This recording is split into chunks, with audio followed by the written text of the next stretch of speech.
সিরিয়ার স্বৈরশাসক বাশার আল আসাদের জীবন এক নাটকীয় উত্থান ও পতনের কাহিনী। ক্ষমতার উত্তরাধিকার হিসেবে রাজনীতিতে প্রবেশ করা এই ব্যক্তি একসময় সংস্কারের প্রতীক হিসেবে দেখা দিয়েছিলেন, কিন্তু সময়ের সঙ্গে তিনি হয়ে ওঠেন একজন স্বৈরশাসক। টানা ৫ দশকেরও বেশি সময় আধিপত্যের অবসান ঘটেছে। স্বৈরশাসক প্রেসিডেন্ট বাশার আল আসাদ দেশ ছেড়ে পালিয়েছেন, আর তাতেই সিরিয়ার বিদ্রোহী গোষ্ঠী হায়াত তাহরির আল শামস দেশটিকে মুক্ত ঘোষণা করেছেন। তার শাসনামল চিহ্নিত হয়েছে গৃহযুদ্ধ, গণহত্যা এবং মানবাধিকার লঙ্ঘনের জন্য।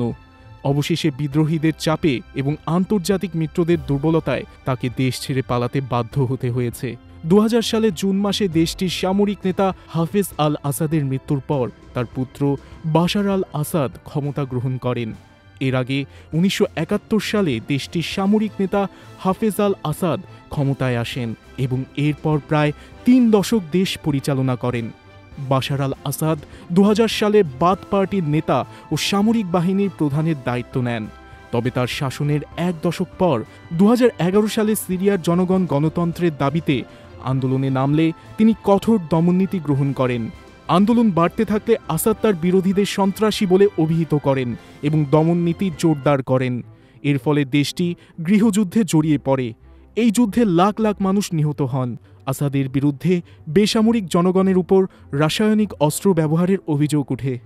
যুদ্ধ চলাকালীন সরকার নিয়ন্ত্রিত অঞ্চলে নির্বাচন আয়োজন করেন বাশার আল আসাদ। তবে এই নির্বাচন অনেকের কাছে অগণতান্ত্রিক বলে বিবেচিত হয়েছে। যদিও সিরিয়ার গৃহযুদ্ধে বাশার আল আসাদ কখনোই বিজয় নিশ্চিত করতে পারেননি, কিন্তু তারপরও তিনি তার সমর্থকদের, বিশেষ করে সংখ্যালঘু আলাওয়াইট সম্প্রদায়ের ওপর নির্ভর করে ক্ষমতা ধরে রেখেছিলেন।